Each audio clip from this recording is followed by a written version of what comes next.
Hello everyone, welcome to LUKMAAN IAS. So today we are going to discuss about National Security Act 1980. The National Security Act was in news because of various issues associated with this particular act. Recently it has been analyzed that National Security Act of 1980 has been applied in the state of Uttar Pradesh and many people have been detained. But in many of these cases, the detained people were not given the right that should be available to them. Okay, so in that perspective we will understand what is National Security Act, we will understand about the history of National Security Act, then we will understand about the various safeguards that are available to people if they are arrested under the National Security Act. Then we will discuss about the criticism that is associated with the National Security Act. Okay, so let us quickly move and understand about the National Security Act. Okay, so this article talks about that, like, people are arrested under National Security Act despite bail being granted to them by courts of law. Okay, so we will understand about various overriding provisions of the National Security Act as well. Okay, and why does the district administration or the district magistrate enjoys applying National Security Act over people. Okay, so we are going to discuss about this particular topic one by one. So let us discuss what is National Security Act.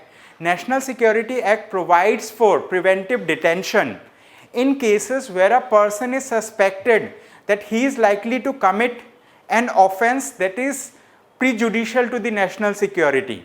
Okay, so now we will understand what do we mean by preventive detention. Under preventive detention laws, a person can be taken into custody even when the person has not actually committed a crime. Okay, on the basis of suspect, like on the basis of this suspect that this person is likely to commit a crime that is prejudicial to the national security, the person can be taken into custody under National Security Act. So once a person is taken into custody, many of his rights are curtailed. Many of the rights that are guaranteed to Indian citizens under normal circumstances are not available to the person who has been detained. So we will talk about what are the constitutional safeguards that are available to persons who are arrested under National Security Act.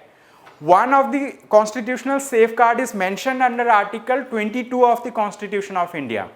The Article 22 of the Constitution of India talks about, okay, protection in respect of preventive detention. Okay, this particular article, like Article 22, has 7 clauses in it, and some of these clauses are very important that are relevant with the National Security Act. Okay, so this clause, like Article 22 clause 3 subclause B talks about protection in respect of preventive detention.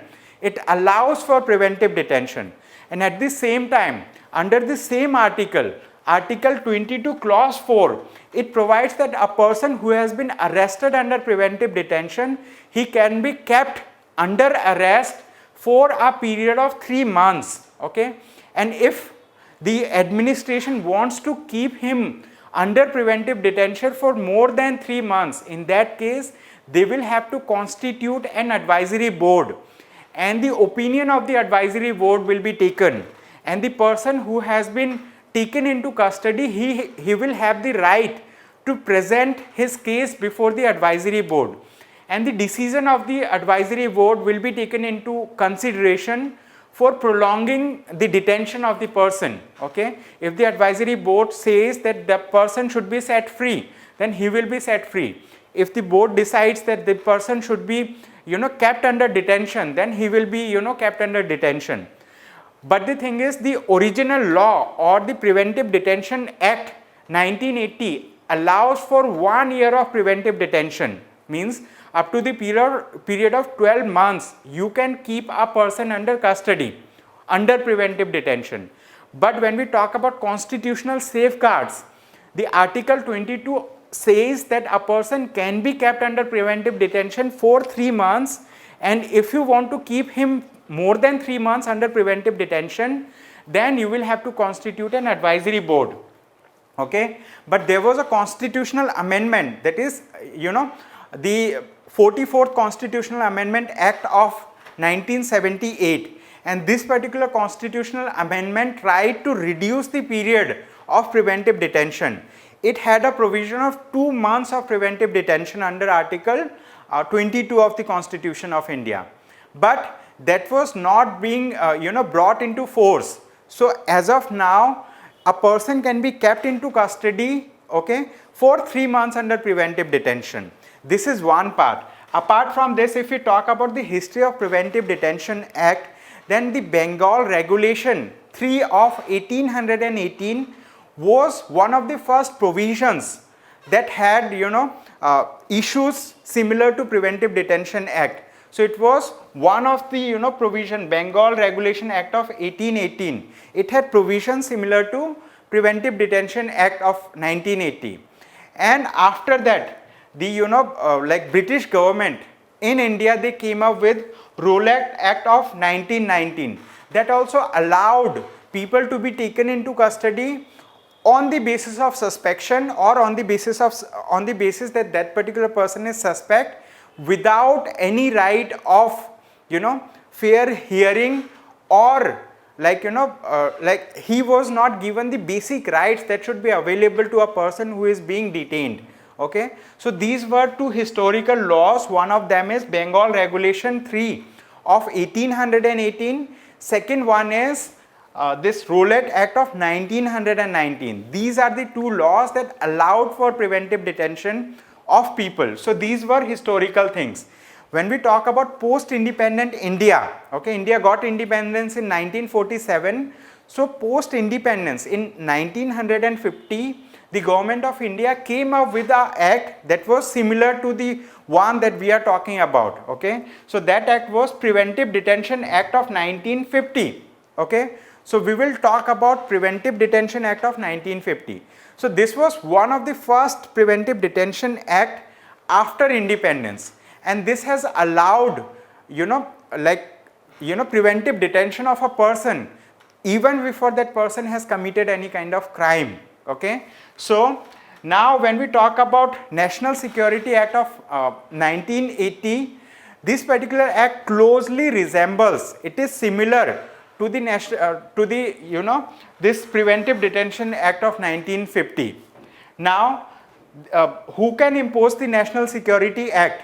The National Security Act can be imposed by the central government, and it can be imposed by the state governments as well. And at the lower level, it is actually being applied by the district magistrates and district commissioners. Okay, so under this National Security Act, the period of confinement can extend up to the period of 12 months or 1 year. Okay, so there are various basic rights that are curtailed once a person is arrested under preventive detention. Okay, what are the basic rights that are available to a person who has been taken into custody? Under normal laws, if a person is arrested, then he will be told about the ground of his arrest, like on what basis that person has been arrested in normal laws. Okay, and in normal cases, a person is also given a fair chance to consult a lawyer of his choice and to be defended by that lawyer. Okay, but under Preventive Detention Act, what happens?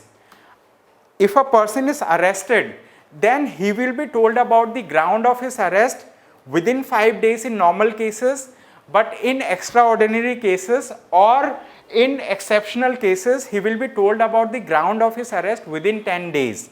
Okay, and he will not be given the right to consult a lawyer or to be defended by a lawyer during the time when he is under preventive detention.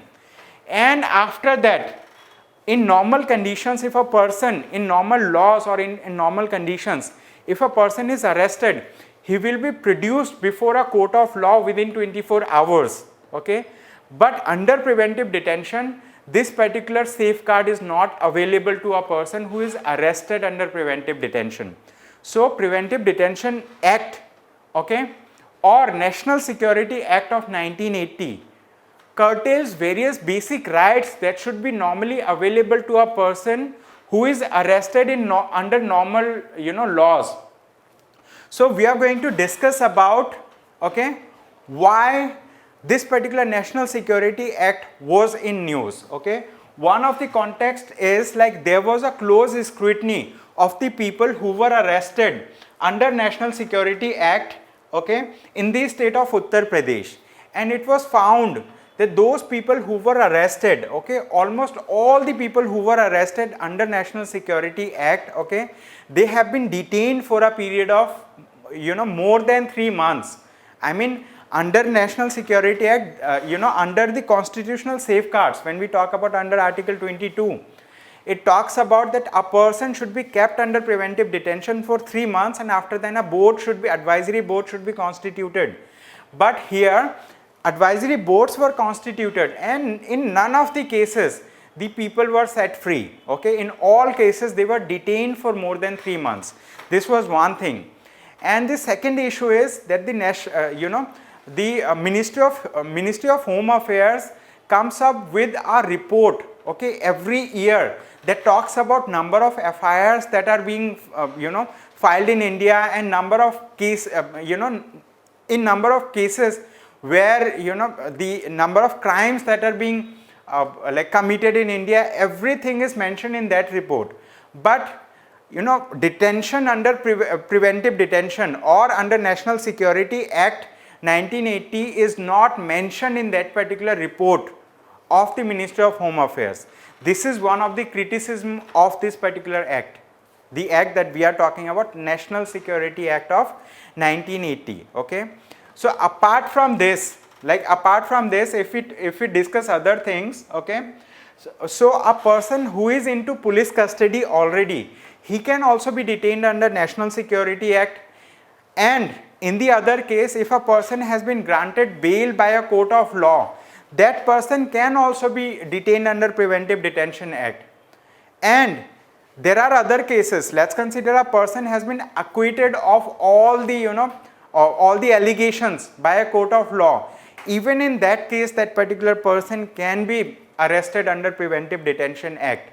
Okay, so Preventive Detention Act gives a free hand, okay, to the state machinery, to the administration, but at the same time this is such a draconian law that curtails the basic rights of a person. Okay, so the Supreme Court of India and in many cases the high courts have also pointed out that whenever the government wants to impose National Security Act, they should maintain some kind of restraint. They should be very cautious about before implementing the National Security Act or before arresting people under National Security Act. Okay, and so in this particular article we have discussed what is National Security Act. We have discussed like what are the grounds under which a person can be arrested under preventive detention. We have discussed the context in which the National Security Act was in news, and we have discussed the constitutional safeguard that is available to a person who has been arrested under preventive detention. Okay, so this particular topic summarizes about National Security Act of 1918, and we have already also discussed about historical perspective with reference to preventive detention. Okay, so that's all that I had to discuss with you for the day. Thank you so much for attending the session. I hope you have a good day ahead.